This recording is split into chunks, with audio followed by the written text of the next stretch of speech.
Thank you to the Kaiser Chamber of Commerce for hosting the 2024 State of the City Address, Portland General Electric for sponsoring this year's event, and KBZY Radio for providing these recording services.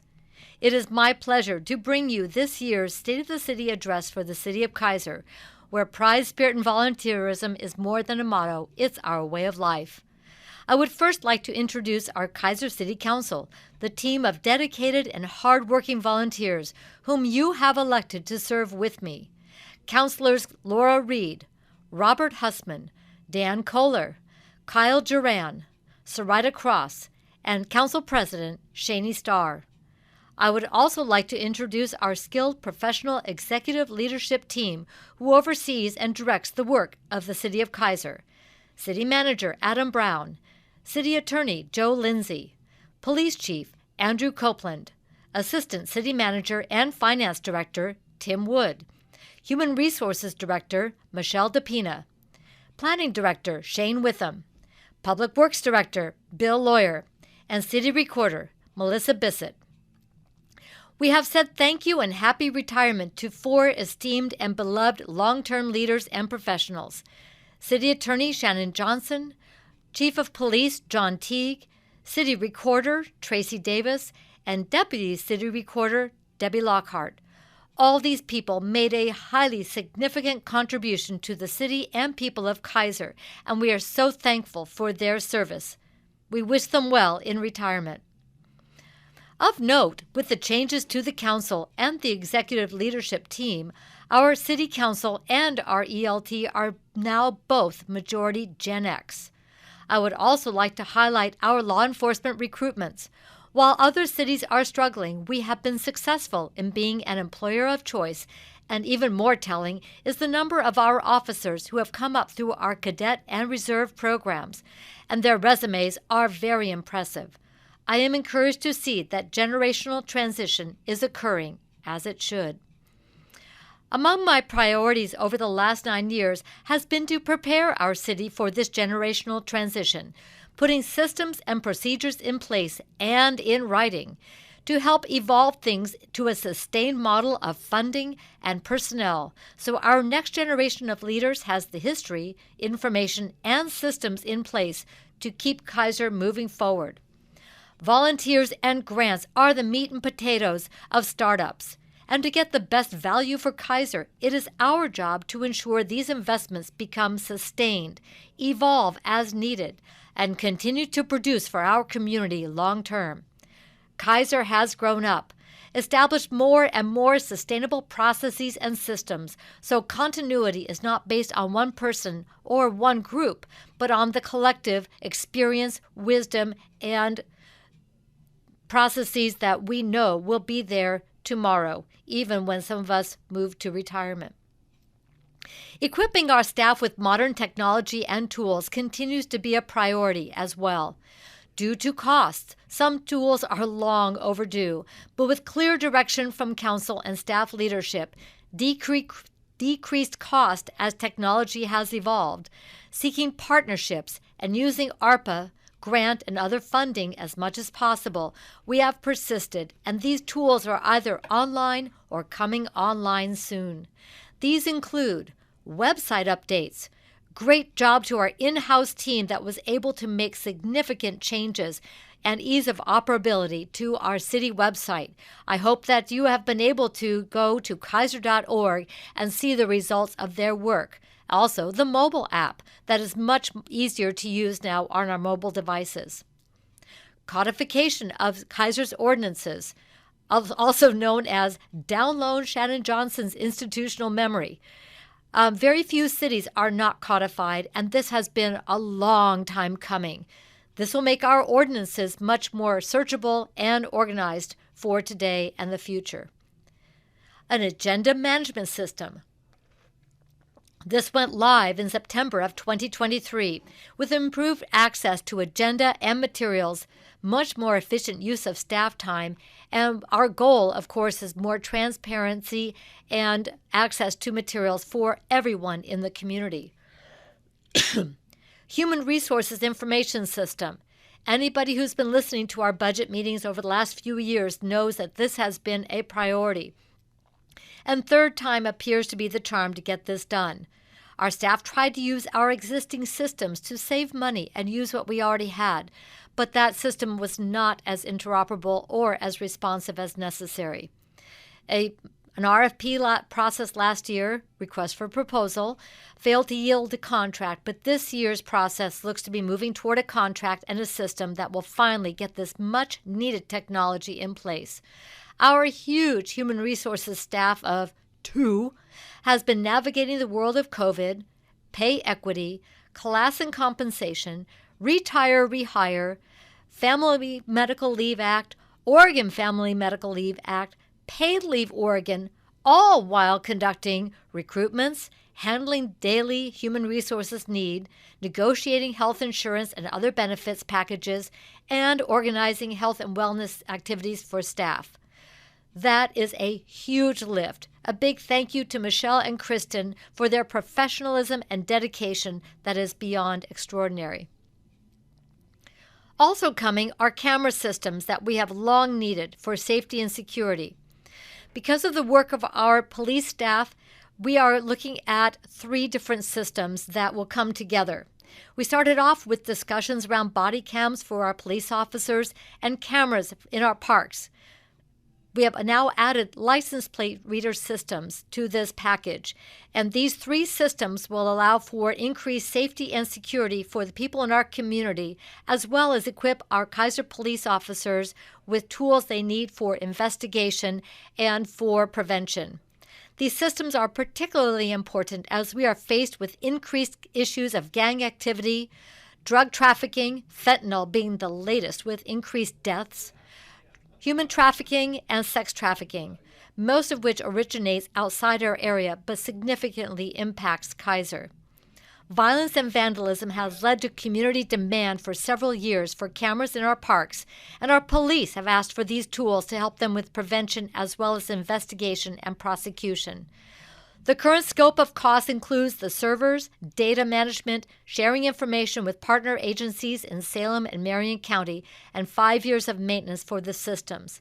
A big thank you to all of the staff who have worked hard to put together a package that is responsive to the needs for public safety in Kaiser and is responsible with our financial resources to accomplish these goals. Kaiser's population continues to hover just below the 40,000 mark and is trending slightly downward, similar to most urban areas in Oregon. However, given the rapidity in which our housing, be it home ownership or rental, turns over in Kaiser, our city continues to be a desirable place to live and work. Our changes to our development code are designed to make it easier for private property owners to develop and redevelop within Kaiser. Our staff is known for being easy to work with as people look to choose where they invest their dollars into this community, and they continue to do so in the future. The city is currently involved in the state-mandated scenario planning for climate-friendly and equitable communities, affectionately known as CFEC. Our 2019 study, the Kaiser Revitalization Plan, which led to the establishment of the River Cherry Overlay District, was ahead of its time. Great job to our planning director, Shane Witham, the planning team, and the Planning Commission. Many of the code changes, particularly the simplification of zoning for commercial properties, has already eased the way for redevelopment of properties, and we are seeing some of those projects come to pass. Starting March 18th, Councillor Duran and I will be part of the advisory committee for the required scenario planning to further integrate the approximately 400 pages of CFEC rules developed by the Department of Land Conservation and Development. Our update to the Transportation System Plan, funded by a state grant, will follow after the scenario plan. Kaiser's uniqueness, livability, and adaptability will continue to be front and center for those plans that come from this process. Now, our rents are rising just like everybody's across Oregon. State rent control regulations, regional and statewide housing shortages, rising construction costs for labor and materials, rising insurance costs, and rising land costs have all added to the burden placed on people who rent or are seeking to purchase a home. While Kaiser has dropped off the, quote, severely rent-burdened list, clearly we have a shortage of what is considered affordable housing, in which up to only 30% of household income is used for housing costs. Kaiser's median household income is about $75,000, which puts 30% for housing at about $1,875. Well, anyone who has seen the rents for new units knows that we are not considered generally, quote, affordable. Kaiser, and indeed most cities, cannot bring back affordable housing without state funds for infrastructure and urban growth boundary expansions to increase land for housing. With the passage of Senate Bill 1537, we will actively pursue involvement in the rulemaking to see if the action and net funding necessary to deal with this will be forthcoming and actually usable by cities like Kaiser to start to turn the tide on housing costs.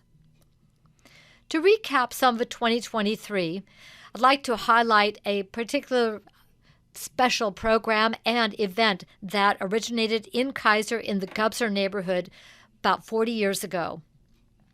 And after an awesome collaboration to evolve it again after 30 years under its current model, I want to give a huge thank you to all involved for the miracle of lights and all the families who have sacrificed so much of their holiday season along with their driveways and garages to run it for the last 30 years. Very generous community, very involved volunteers who have made this happen. And it was so important we needed to make sure that it continued in the future. The partnership team was comprised of Savannah Langdon from Marion Polk Food Share, Jill Gust from the Kaiser Chamber, Council President Shani Starr, City Manager Adam Brown, Assistant City Manager Tim Wood, Chelsea Strait, John Moore, also known as Buddy the Elf, and Greater Gubser Neighborhood Association Chair Patty Tischer. Volunteers, donors, and most of all, the residents of Gubser who decorate their homes endure the busy traffic and create a truly magical experience for our community and region, results in incredible results for our Marion Polk Food Share. The generous cash and food donations provided a whopping 148,000 meals. Thank you, thank you, thank you for everyone making the miracle of lights light up families for the rest of the year to help prevent and end hunger. In our parks, we saw some progress again in Ben Miller Family Park. It got a complete makeover with a playground, fall protection surface, terracing, and ADA walkways. Families can be seen out there enjoying that park every day. It is so inviting. Ongoing tree maintenance as Mother Nature continues to prune using ice, rain, and wind. Mother Nature is a very messy pruner. Unfortunately, there's still lots of graffiti to clean up way too often. Paved road and trail to the boat-in campsite at Kaiser Rapids Park is now in place. And the shade sails at the Big Toy were raised so that they would actually provide shade and not be an unintended parkour course for those who thought that, maybe I can run across the top. It was not designed for that, and we want to make sure those shade sails are not destroyed and damaged going forward. So thank you to everyone in our Parks Department and Public Works and our community and our Parks Board for all the great work that is done in our 19 park system in Kaiser. Planning. So I mentioned a few moments ago about the ongoing changes that will come to our code through the CFEC scenario planning. Our planning department has also been involved in site master plan changes and plans for the remainder of Area D, also known as Jamawa Station, that is now under construction. Congratulations to the Confederated Tribes of Siletz Indians and the Confederated Tribes of the Grand Ronde who co-own that land and are developing it to provide economic opportunity for the tribes, the Kaiser community, and our region. Code enforcement continues to be a huge job, preventing camps built by people experiencing homelessness from becoming their residents, doing cleanup, as well as looking out for preventing and dealing with other property violations.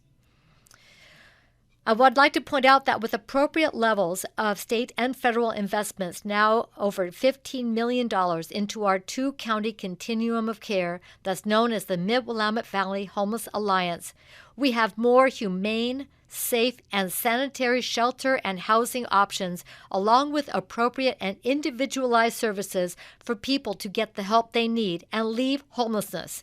These places are coming online every single day.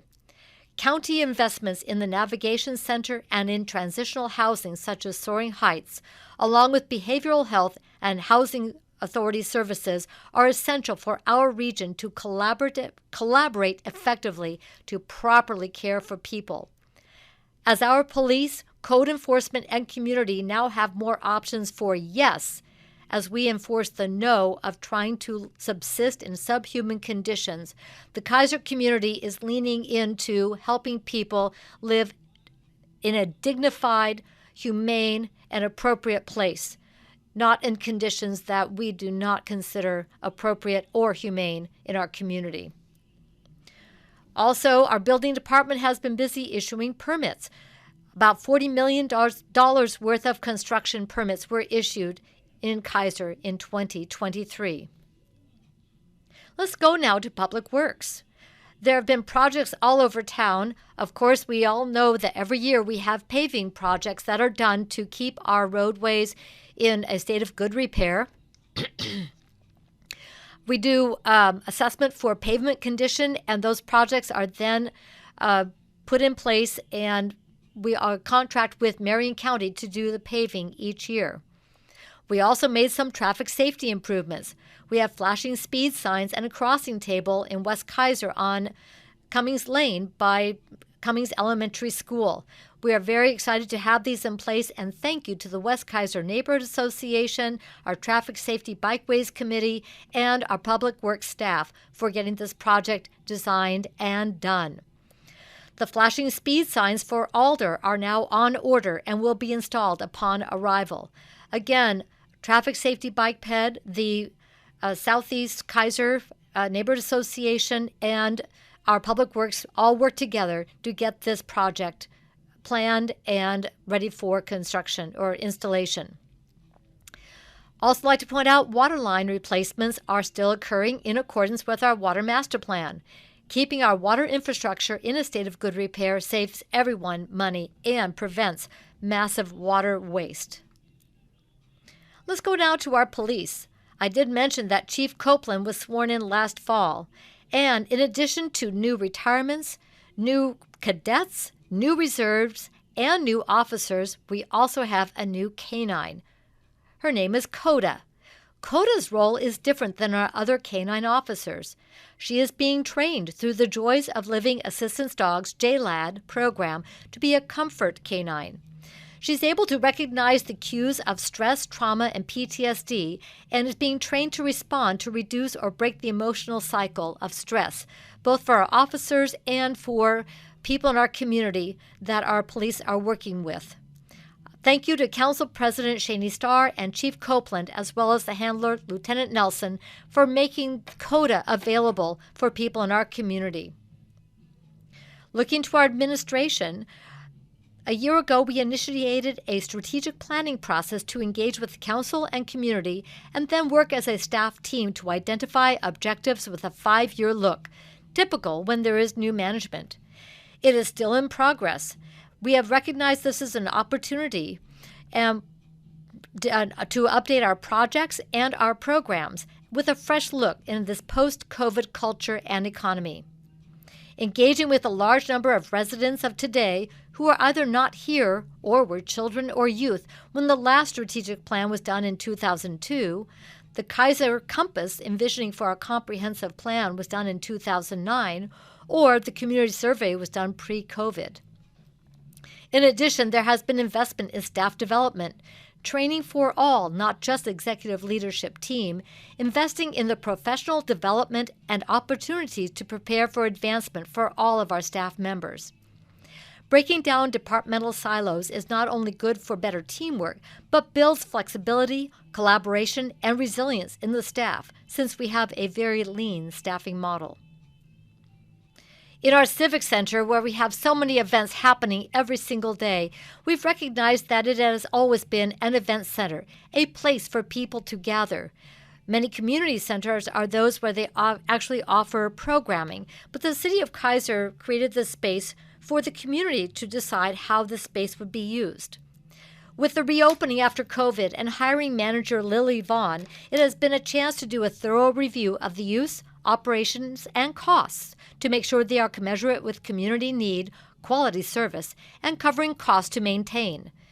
In this post-COVID economy, meeting and gathering spaces are once again in high demand, and ours is very desirable, partly because we allow people to use the local businesses, such as caterers, that they choose.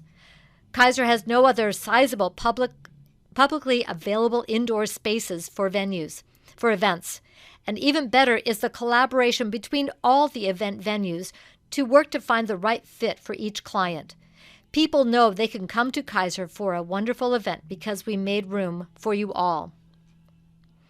I mentioned on personnel that we've had some changes with the new police chief, city recorder, deputy city recorder, and recently our city attorney.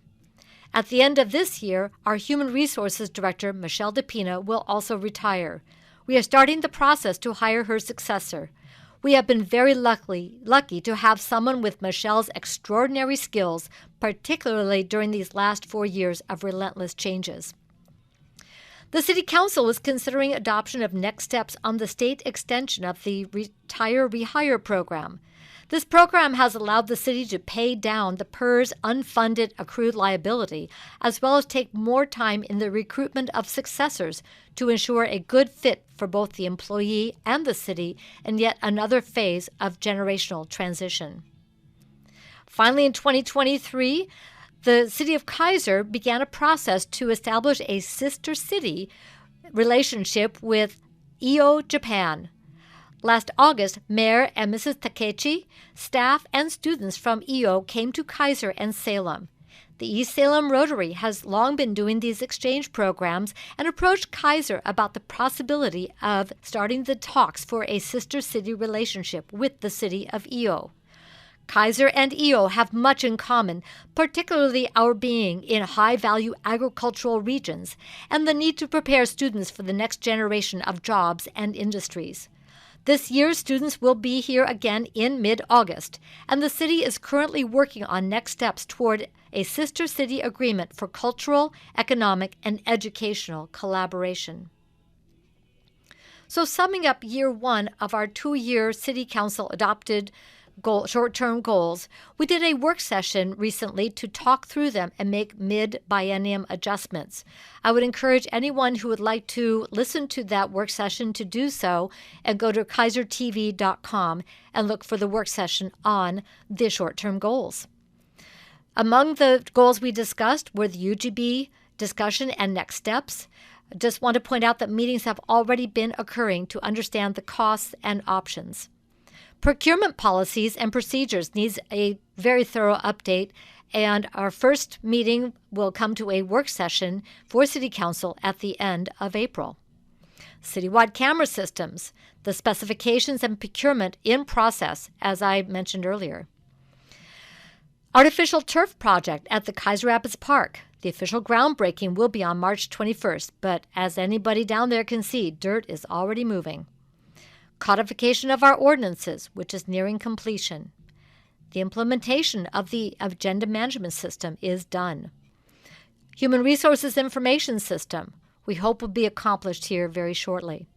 The social media policy, that is now in progress in being developed. Adopting changes to the Emergency Operation Plan, that is also in progress in collaboration with Marion County Emergency Services. The update to the community center policies and practices is done, and integrating the strategic plan into the next budget process is in progress. So speaking of things, bringing them up to date, along with what we have already discussed, we have even more planned for this year. We are updating the Neighborhood Association Resolution. This resolution work began last year with a work session with all of our neighborhood associations. It was an amazingly productive work session with all of the neighborhood associations and city council. The original resolution had not been updated in over 20 years and was in need of significant work. We went through it together, hearing from the people doing the work, and we hope to have this annual work session added to the new resolution since it was such a great way to connect. Neighborhood associations are now also hosting a community conversation after the State of the City address, giving us all a chance to ask questions and share ideas. And the Community Diversity Engagement Committee was also asked to work on this resolution and will be working with the neighborhood associations for even more ideas for connecting neighbors in today's world. Also getting a complete update is the Neighborhood Traffic Management Plan.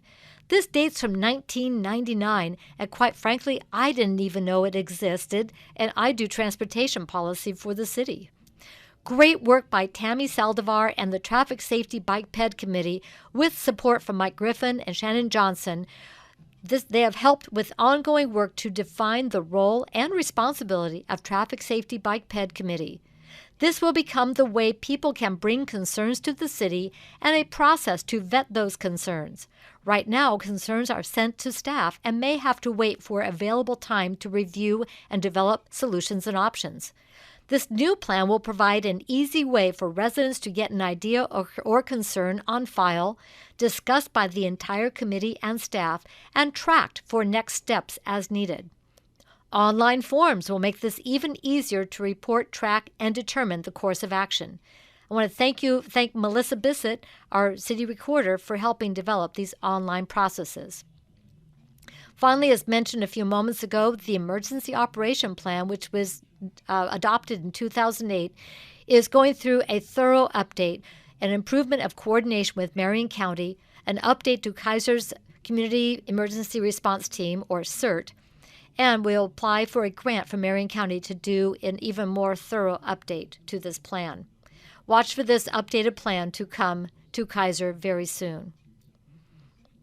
Also for this year, we have 3 big projects planned for our parks. I mentioned the 2 turf sports fields at Kaiser Rapids. We're also going to be building 2 pickleball courts at Kaiser Rapids, as well as doing a huge makeover for the playground and the sports courts at Bob Newton Family Park. This park has been in great need for these updates, and we're excited that we have the ability to make these improvements, including fall protection surface that will go down for accessibility and safety for the children playing there. We will continue the ongoing maintenance, tree care, and, of course, repair from graffiti and vandalism. Year 3 of the Kaiser Little League Park Management by Love of the Game will be this year. Over the last 2 years, they've done repairs, brought more tournaments, and upgraded the facility to make sure that it has consistent care and service for that park. We're looking forward to the data and information that will come in their annual report later in April. We're also getting ready to do a stormwater master plan for that park to deal with decades of issues that have come from the fact that there are lower areas that have stormwater that sits there and makes some of those fields unusable for parts of the year.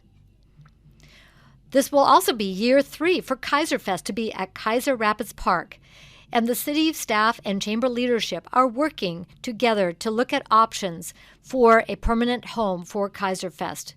This will fulfill what we began years ago on the Events and Festivals Task Force to find a permanent home for one of our signature events, I would say the signature event for Kaiser, and that is the Irish Festival and Kaiser Fest.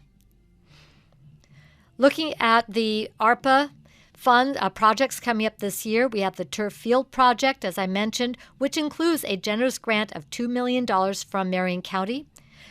The Meadows Pump House and Wrights Well replacement projects, the recruitment and backfill of critical staff positions. We are looking at a project for police evidence storage facility, camera projects, as I discussed earlier, an upgrade to our email and phone systems, part of this for efficiency and part of it for cybersecurity. All of the systems like HRIS, codification and agenda management. And we've made community investments through ARPA in our Kaiser Community Library, the Kaiser Closets, and the Kaiser Heritage Foundation. Finally, there's additional work for our city staff and council as we look forward to what will happen after the passage of House Bill 4002. We have all been painfully aware of the results of Measure 110 and public safety, with people not getting the help and treatment that they need to overcome addiction in a timely and effective fashion. There has been a shortage of resources, but that was definitely not a reason to not pass the bill. When you know there is a need, you get real. You identify the needs, and then you go after them. I want to thank Kevin Mannix, our state representative, for his outstanding work on this issue and his collaborative work to make sure that the bill that came through will lead to clear and practical results. Our police and our community strongly support this change. In transportation, next year, 2025, the VERTA project will move toward bid and construction. This will completely upgrade the VERTA corridor from Dearborn down to Ascot. That will finally have complete bike lanes, sidewalks, a turn lane to the schools, and stormwater management. The biggest part of the cost for this project is managing the stormwater along that corridor. Local ADA ramps and paving will happen again this year. The ARPA funds for 24-25, that discussion is underway, and we would like to also include engineering for the portion of VERTA that is not in the 2025 project. We want to get that shovel ready so when funds become available, we're good to go to receive those funds and get that project done. Urban growth boundary. This continues to be a conversation for the community of Kaiser. We need to review the basics of our 2018, 2019, and 2020 studies.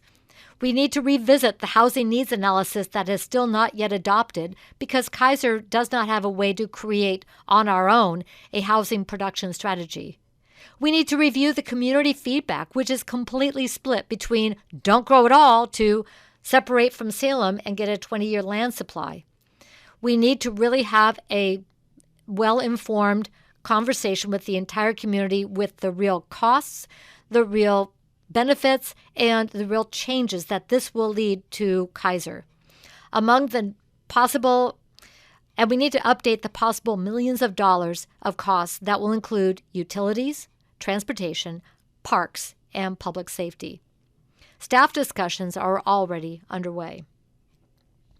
Housing and homelessness, we're going to continue to monitor our right-of-way ordinance. We were ahead of the curve, and currently we are in compliance with the Grants Pass and House Bill 3115 requirements. The Grants Pass case is before the U.S. Supreme Court, and we're watching what that result will mean for the cities of Oregon, including Kaiser. It is important to know that the city of Kaiser manages our rights-of-way for their intended purposes. We also believe that all people shall be treated with dignity and respect, and that includes not condemning people to live in dangerous, unsanitary conditions in our community. House Bill 3115 requires that any city or county law regulating acts of lying, sitting, sleeping, or keeping warm and dry outside on public property must be, quote, objectively reasonable based on the totality of the circumstances as applied to all stakeholders, including people experiencing homelessness. We have been proving that we can do better and will continue to do so. After decades of neglect, the projects in our neighborhoods, along with those built and operated by our regional partners, are now delivering, saving lives every day, and providing appropriate and humane places for people for shelter, services, and dignity. Just finishing up here on budget and finance. And I know people hear budget and sometimes your eyes go, oh, this is complicated. And it is. Our general fund is the main fund that we provide most of our services. And that continues to be negatively impacted by the state with underfunded and unfunded mandates. We reviewed all of these at the Long Range Planning Task Force, and I encourage you to watch that video on KaiserTV.com. One of the key points that we made that most people did not know about, and indeed I really did not understand until the last couple of years, and has not been included in property tax limitation discussions, is the realization that Measure 50 includes a provision to calculate an assessed value for new construction using a process called a change property ratio. Well, it's called CPR for a reason, because when you realize what it does to our property taxes that come in for new construction, it can give you a bit of a heart attack. Let me give you a hard example. Verta Crossing, the new construction over on Verta Lane with the multifamily. The change property ratio creates an assessed value for that property. We do not get to tax it at the real market value. The assessed value is 41% of the real market value, and that is the level at which we are allowed to issue and assess property taxes. So Kaiser's losing about $17,000 in property taxes per year on that project alone. Add in all the other projects and all the construction that has happened since 1996, and you start to get the picture of why new construction is not changing the trajectory for property tax funds that come into our general fund for cities and counties and special districts. Then you add in the other under or unfunded mandates that eat away at our general fund, and it's no wonder that cities like Kaiser have to find other ways to provide funds for basic services. We've all heard about the PERS unfunded actuarial liability, and this is something that will continue and level off until about the early 2030s. For Tier 1 and Tier 2.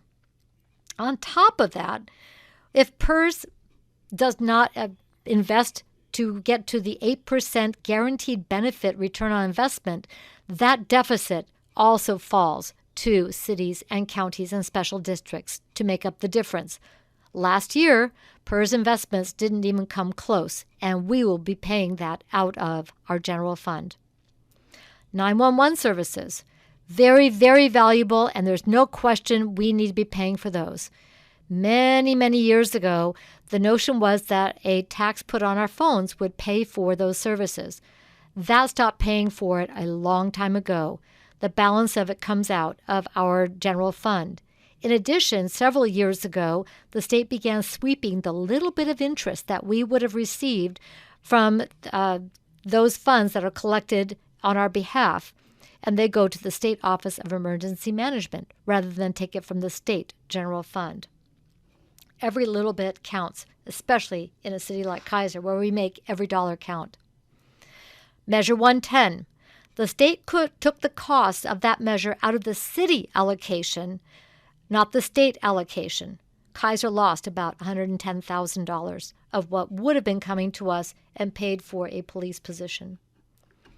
Legislative exemptions for property tax.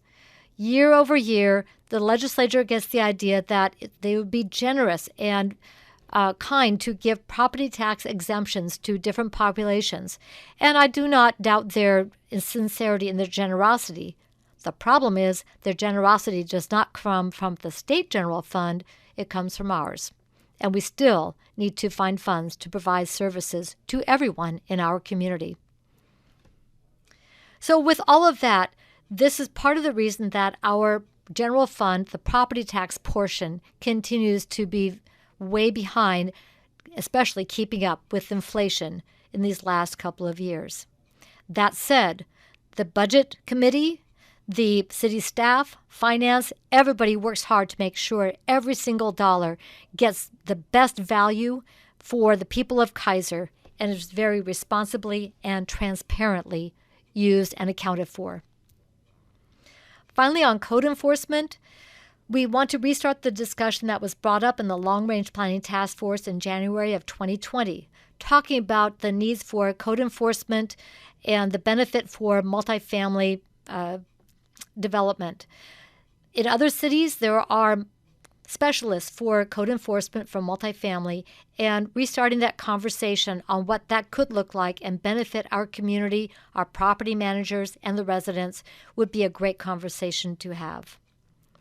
So there you have it. There's a lot going on in Kaiser. You have a city council team, a staff team, and all of our committees and commissions of about 50 people, all working together to provide secure services and great value for the people of Kaiser. We all know that Kaiser is a community. That is our foundation. By being here, by choosing Kaiser, you are in community. You are welcome. You belong. You are a Kaiserite. And once a Kaiserite, always a Kaiserite. The word for city or politics is polis. It's agreed upon vision and value by which we choose to organize a governance structure called a city.